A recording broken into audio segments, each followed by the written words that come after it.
All right, we have an equation with two logs in it, ln of x and ln of 4 minus x. We want to add them together and set them equal to 0.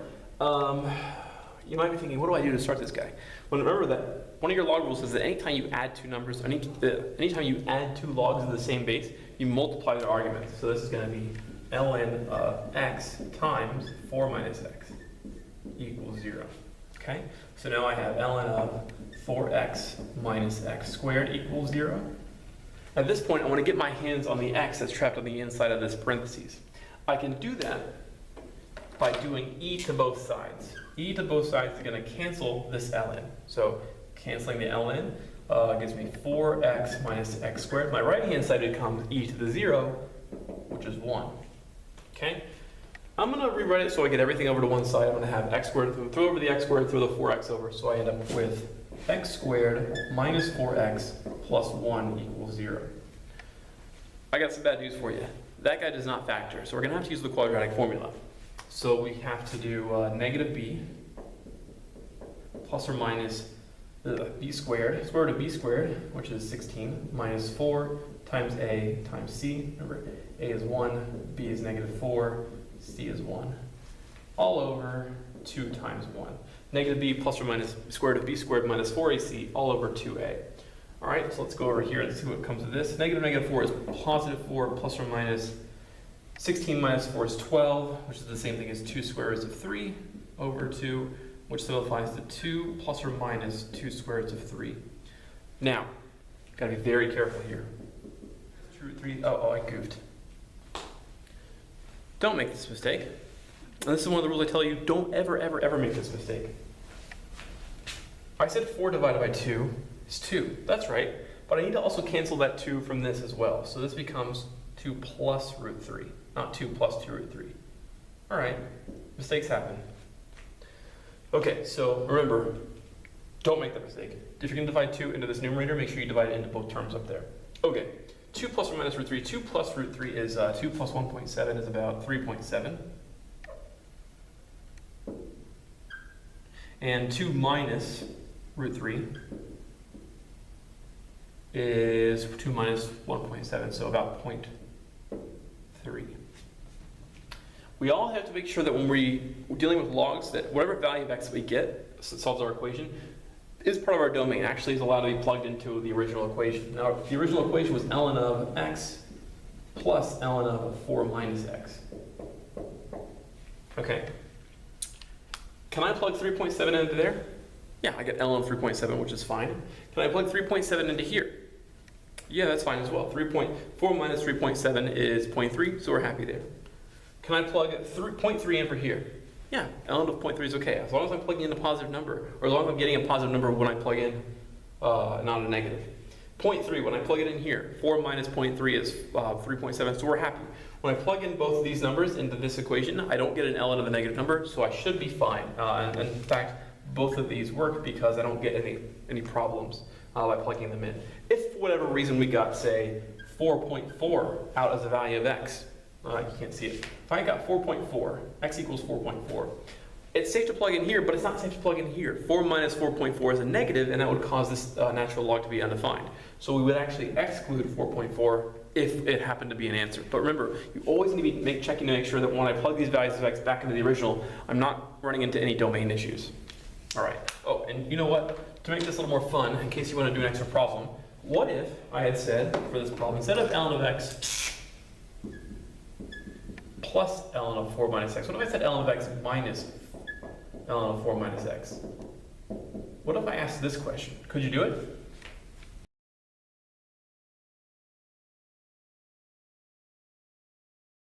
Hopefully you could, but if you're looking... Okay, now we're dealing with some piecewise functions, and not only that, we're dealing with limits with piecewise functions. So in order to tackle this problem, we can do a couple things. One would be to graph what the piecewise function looks like. It gives us a head start as to trying to evaluate these limits, and it's just good practice in case you're ever asked to graph a piecewise function in the future.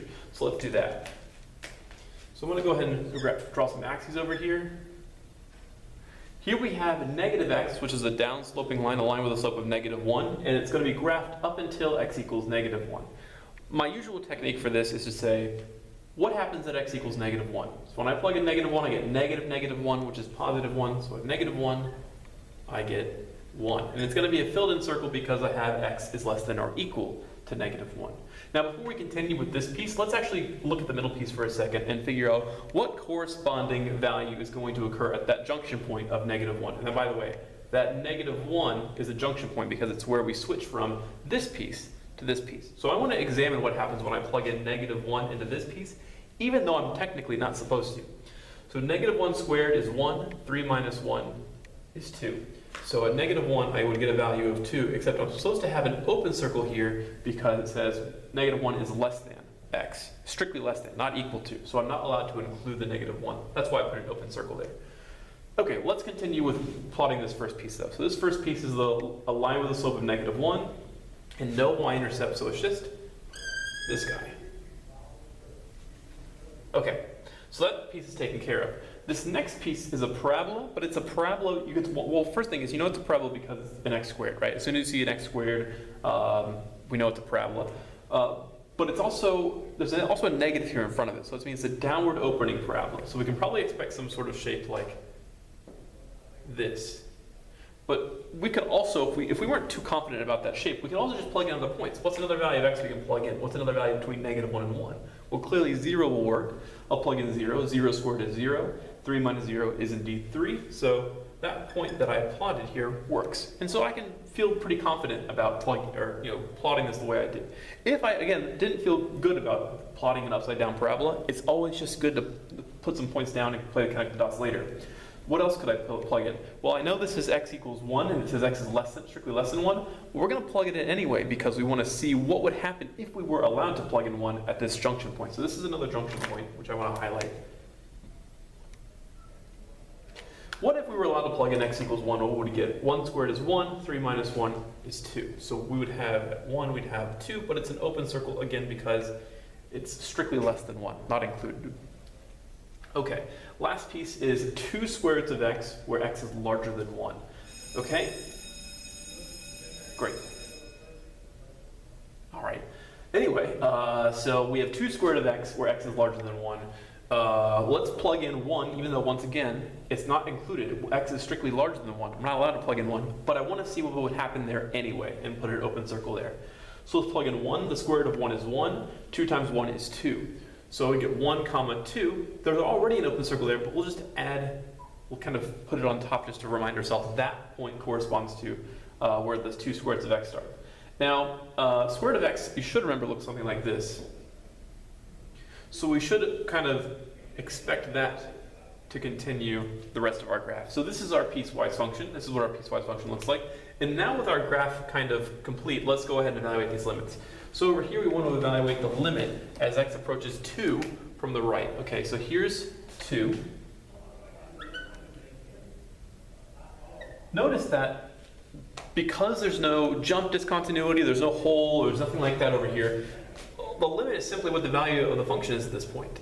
The limit as x approaches 2 from the right is, I don't know what that would be. I'd have to plug in 2. That would be, notice 2 is in this branch. It's in this drawer. Because 2 is larger than 1, by the way, this is 2 from the right. This isn't negative 2. This is approaching 2 from the right. So because this is x is approaching 2, I can just simply plug in 2 for this piece. So my answer is 2 times the square root of 2. Now, let me make that a bit larger. Now, how am I sure that it goes into this piece as opposed to any of the others? Well, remember, this is the limit as x approaches 2. So we know we're looking at one of these 3 categories, one of these 3 pieces. We know it's going to be in the third piece because 2 is the only number that satisfies, well, not the only number, but it's one of the, it only satisfies this drawer, it only satisfies this piece, so it belongs with this category. Okay, how about the limit as x approaches 1? Well, limit as x approaches 1, because I didn't say it from the left or from the right, I need to evaluate both sides. So I need to evaluate both the left and the right hand sides of the limit as x approaches 1. So let's go back over to my graph. Here's 1. I'm going to evaluate the limit as x approaches 1 from the right as well as from the left. So let me get a different color here. Here's 1. I'm going to start somewhere off to the left here and trace my pencil, trace my marker towards x equals 1. And when I do so, I get the corresponding y value of 2. I'm going to repeat that process, but instead of so that means, by the way, that means the limit as x approaches 1 from the left is 2. Now let's do the same process. We'll start over here, and we'll approach x equals 1. We'll approach x equals 1 from the right. When I do so, I once again hit the y value of 2. So that means the limit as x approaches 1 from the right of f of x equals 2. Now, because they're both the same, the limit from the left and the limit from the right for x equals 1 were the same value. Oops, not 1, but because these values match, my overall limit, my two-sided limit, is that value. The limit from the left was 2, the limit from the right was 2, so my two-sided limit is 2. Okay. Next, limit as x approaches -1 from the left, or from the right, I should say. This is approaching -1 from the right. So we're approaching -1 from the right. Here's -1. We're going to put our pencil to the right of -1 and trace along the curve. As we do so, we approach the y value of 2. Now this says limit as x approaches -1 of f of x, and this is the two-sided limit. So notice we've already found the left side, or the right-hand-sided limit. We've already found, when we want to find the limit as x approaches -1, we need to find the limit as x approaches -1 from the left, and the limit as x approaches -1 from the right. Well, we've already done the limit as x approaches -1 from the right. We found it to be 2. So we need to go ahead and find the limit as x approaches -1 from the left. So I'm going to put my marker over here to the left of -1 and trace my pencil or marker along the curve. And when I do so, it gets closer and closer to the y value of +1. So that's here. Notice this is an issue, at least for the two-sided limit it is. Because the left-hand sided limit doesn't match the right-hand sided limit, we got 1 here and 2 for the right-hand sided limit, the overall limit does not exist. A limit exists only when its left and right-hand sided limits exist and they're equal. Because these are two different values for the left and right-hand sided limit, the overall two-sided limit does not exist. Now, let's suppose we didn't do this with a graph. Let's suppose we didn't have a graph, all right? So I'm going to kind of erase all this and do the whole process over again without a graph. And show you what that looks like without a graph, because I think it's important. Okay, so let's suppose I just have the function. Limit as x approaches 2 from the left. Because 2 is not a junction point, I don't have to worry too much. I just need to figure out what category it belongs to. 2 is in this category, 2 is larger than 1. So my answer is just what I get when I plug in 2. So I get 2 squareds of 2. That one's easy enough. How about the limit as x approaches 1? Well, 1 happens to be a junction point. It happens to be the junction between the second and the third piece. So I need to plug in 1 into both the second and the third piece and make sure they become by the same value. 3 minus 1 is 2. 2 times the square root of 1 is also 2. So my answer is 2 because it matched, right? One more thing about this. If you recall what the graph is, I wish I hadn't erased it. There was an open circle, I believe, right? At x equals 1, and the y value of the open circle, that removable discontinuity, had a y value of 2. Notice we don't care that there's an open circle here. The limit still exists because the behavior towards x equals 1 is still y equals 2. Even though there's an empty circle there, even if the value of the function was actually at x equals 1, maybe the value of the function could have been 4. We don't care. For a limit, all that matters is the behavior of the graph. We don't care what the actual value of the function is at 1, just its behavior. Okay, going to here, a limit as x approaches -1 from the right. Well, -1 from the right, you need to ascertain which piece are we looking at. If we're approaching -1 from the right, -1 from the right means we're dealing with this side. Everything that is larger than -1, we're dealing from the right side. We're dealing with the right side. So the right side would be this middle piece because x is larger than -1, deals with the piece 3 minus x squared. So now we're going to go ahead and plug in -1, and for x, -1 squared is 1, 3 minus 1 is 2. Notice I don't at all deal with this piece, even though this says x is less than or equal to -1, because this says x is approaching -1 from the right. So that means we deal with this middle piece. X is larger than -1, so we're talking about dealing with the piece to the right. Now, how about the limit as x approaches 1, or -1, over the overall, the double-sided limit? Well, we already found the right-hand sided limit. When we plug in -1 at this junction point, we got 2. But when we plug in -1 into this piece, for the left-hand side of the junction point, we get +1. Because we get 2 from the right-hand side, and because we get 1 from the left-hand side, the overall limit does not exist. And that grooves what we found earlier when we drew the graph. Okay, next problem. Okay, for this next problem, we have yet another piecewise function. We're doing 4 more limits with it. I'm going to go ahead and, again, sketch the graph, even though we don't need to, just because it's good practice to sketch a graph. So we're going to look at our junction points. We have a junction point of 1, and we have a junction point of 2. So let's figure out what happens at x equals 1. When I plug in 1 to this piece, I get 1 squared is 1 times 2 is 2 minus 1 is 1. So I get 1 comma 1.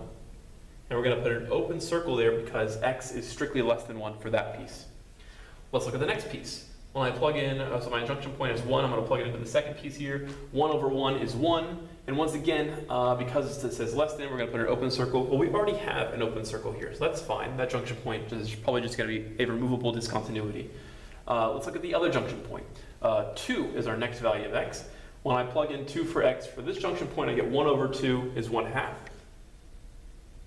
And I'm going to put a closed circle there because, let's make this a little more open.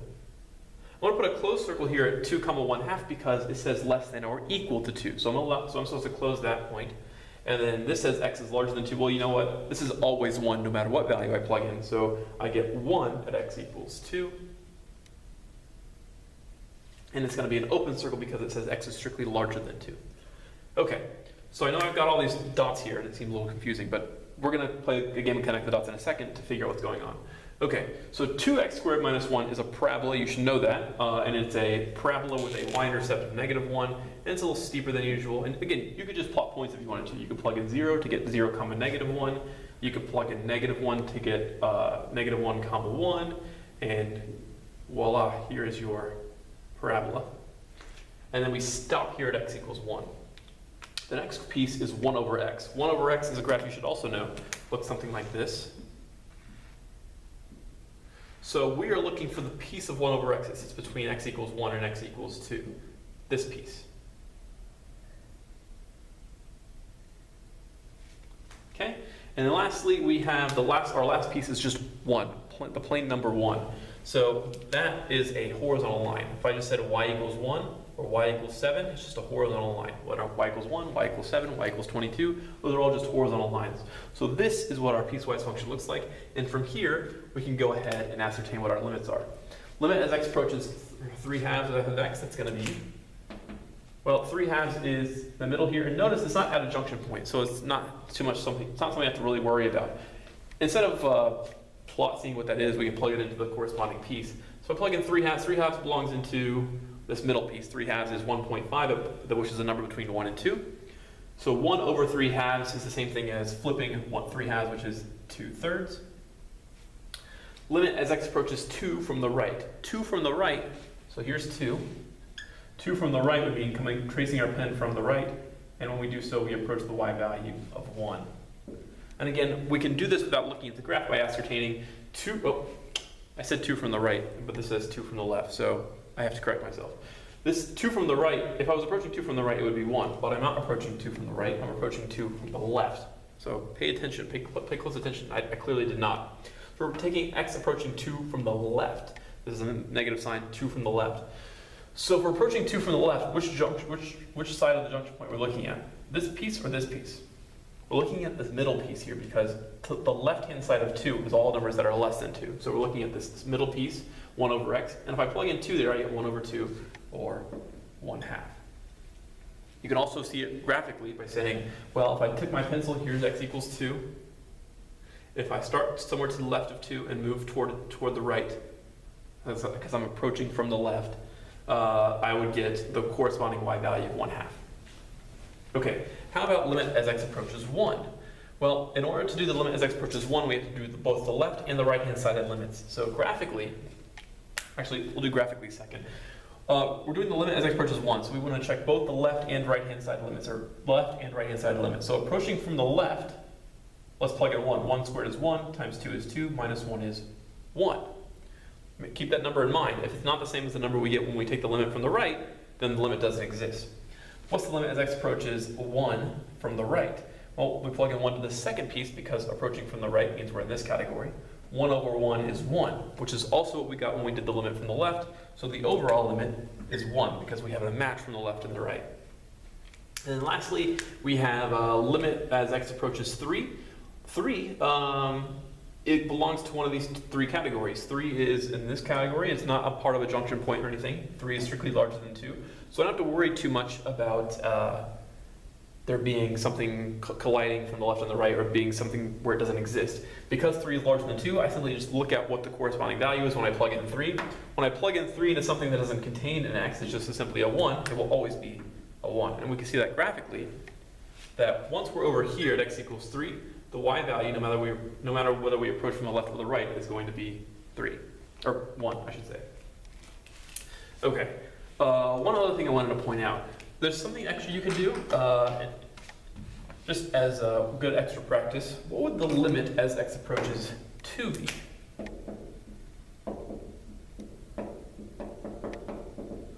Well, the limit from the left we see is 1/2. What about the limit from the right?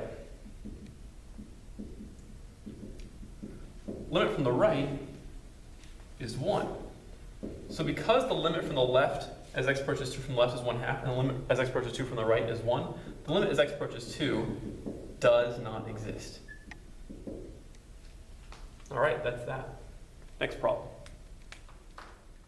All right, now we're evaluating a limit without a graph. And when we have to evaluate a limit without a graph, rule number 1, or step 1, is always to plug in. If I do so, I get 3 minus the square root of 7 minus -2 all over 2 times -2 plus 4. All right, what do I get here? 7 minus -2 is 9, so I get 3 minus the square root of 9.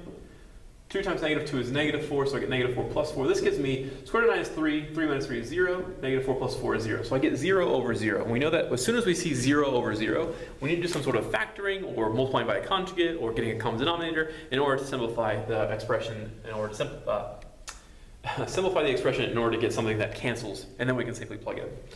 Okay, whenever you see a radical, the usual approach is to multiply by a conjugate. So that's what we're going to do here. I see 3 minus square root of 7 minus x divided by 2x plus 4. So I'm going to multiply the top and the bottom by 3 plus square root of 7 minus x and 3 plus square root of 7 minus x. Here I multiply by the conjugate over the conjugate, multiplying by a clever form of 1 here. And when I do so, I can expect something magical to happen.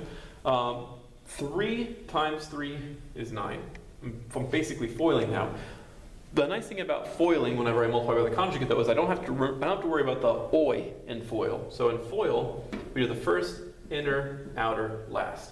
Because this is a difference of squares, or a factor difference of squares, the O term, when I do it, 3 times square root of 7 minus x, will cancel with the inner term, 3 times negative square root of 7 minus x. So the oi in FOIL will cancel, so I'm just left with full, just FL, right, or FLA. So I only have to do the first and the last, because oi is gone. So 3 times 3 is 9. Negative root 7 minus x times positive root 7 minus x is negative 7 minus x. Make sure you understand why that is. Square root of 7x, 7 minus x times the square root of 7 minus x is 7 minus x. But one of these was a negative, so we have to put a negative out in front of that. And make sure we put parentheses around this so we don't forget to distribute the negative. All right, all over. I'm going to leave this factored, because otherwise trying to multiply this through is going to be a disaster. I don't want to try and multiply this through, and I'm going to hate it if I try to do that. So I'm going to leave it like this. And you know what? If I multiply through, I might end up missing something that was supposed to have canceled earlier. So I'm going to leave this factor in the bottom. I'm going to clean up the top a little bit. 9 minus 7 is 2. Negative x is positive x. So I have x plus 2 on the top over, I'm going to go ahead and factor a 2 from this. 2 times x plus 2 times 3 plus square root of 7 minus x. Now notice, now that I've gone ahead and multiplied by the conjugate over the conjugate, something beautiful pops out here. I have the x plus 2's that easily cancel. Let's do that in red. And now that they cancel, I'm left with 1 over 2 times 3 plus square root of 7 minus x. At this point, it is now safe to go ahead and re-plug in the -2 that we had trouble plugging in all along. So let's come over this way. I'm going to go ahead and plug in 2 again. By the way, technically, if I was writing this out as a free response, I should be continuing to write limit as x approaches 2 all the way through. This is not something I was doing because I'm lazy, but you should do as I say, not as I do. So write limit as x approaches 2 all the way through, or I shouldn't say 2, it's negative 2. So make sure you're writing limit as x approaches negative 2 all the way through these simplifying steps. And only when you plug in can you remove the limit, which I'm going to do now. Because I've gone ahead and I'm about to plug in, I do not need to put limit anymore. 7 minus negative 2. 7 minus negative 2 is 9, square root of 9 is 3, 3 plus 3 is 6, 6 times 2 is 12, so I have 1/12 as my answer to this problem. So let's recap a little bit because I know there's a lot to take in. So we've got a limit here, we plugged in, we got 0 over 0. As always, step 1 is to plug in, and if we get 0 over 0, something's got to cancel. We multiply by conjugate over conjugate. We saw this square root here, so that's kind of a dead giveaway that we should do multiply by conjugate over conjugate.